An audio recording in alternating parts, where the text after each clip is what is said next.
go, the wider it's going to be. And How low can you go, Willy Bully? Or you could put it up there. And then get tip in here with you. Willy Bully, Willy Bully, how low can you go? Eva says I'm supposed to call your mom to get money so we can put more minutes on the phone I'm sending her. And I should talk to your mom because I was married to her. And we had children, and I asked her if she had ever met them. It sounds like a lifetime. Maybe you should also be paying attention to where we're going. What do you remember? One of my best memories is when I had cancer and you took me kite flying that day. And talk about it. Oh yeah, like a lot of kites you buy now, they come prefab and they have their string and they have a couple 100 feet of string.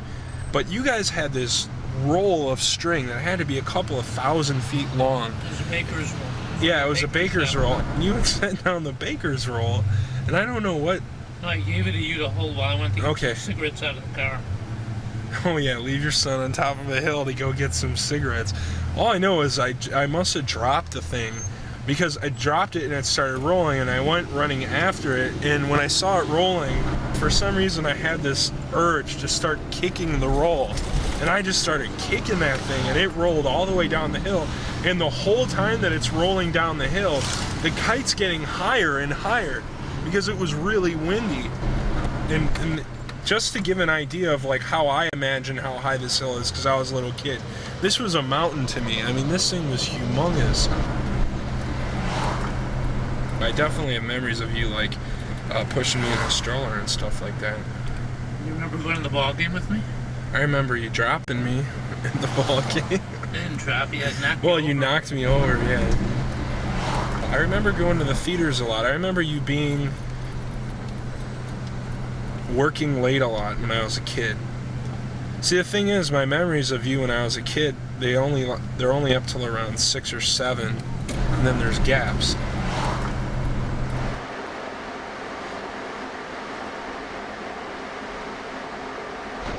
That's Garrison Keillor.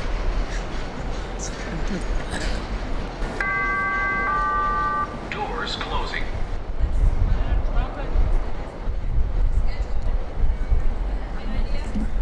Hey! That guy's way too handsome to be Garrison Keillor. I know. Edison. Georgia Porgia. Lake Wobegon. Chicago is a real city. But the other day I'm at Barnes & Noble. Not really sure if they're going to keep me at all any longer, but realizing I know more about music than anybody else that works there, and I do.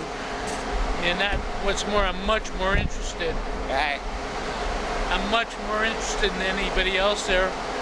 And I'm working in the rap section with one customer, and some lady comes up behind me and says, "Where can I find the city of New Orleans?" And I said, "The song or the album." It was written by Steve Goodman, but are also recorded by Arlo Guthrie.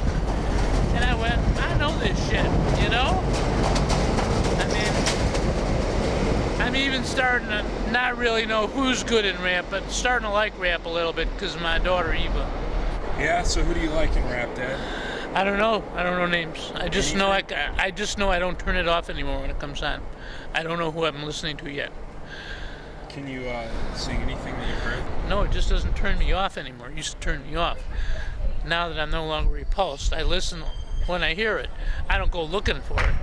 This is a checkup. Bitch, rappers wanna die when they mess up. Now you about to die, cause you shouldn't have put your vest up. Perpetrators trying to stunt like the molester. Mwah. With the fofo, the metal blesser. Bitch nigga, Jay-Z, you ain't no G. This is the year of Puff Daddies and Master P's. If y'all ask me, I'ma say y'all all phony. Ever since Pac died, niggas is tough Tonys. You know what I'm talking about? Represent. Represent, fool. Represent, baby. What? Why I gotta represent? I ain't representing nothing. Come on, represent. I came home last Saturday night, and what do you think I found? I went to open my kitchen door, and the door had been broke down. I walked inside my living room.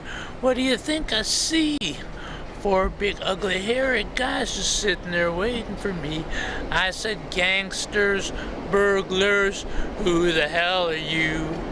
You look like a couple of Marfians, baby monkeys from the zoo.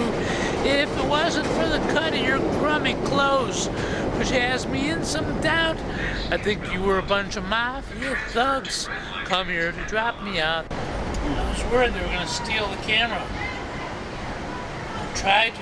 Did I look on guard? I don't know. I was looking through the camera. You handled it well. I think that, oh, sorry. I think most people are just interested. And they see Curious. some- Feel like they're hyperactive. Cool. I'm trying to. I'm keeping a time. Keeping a beat.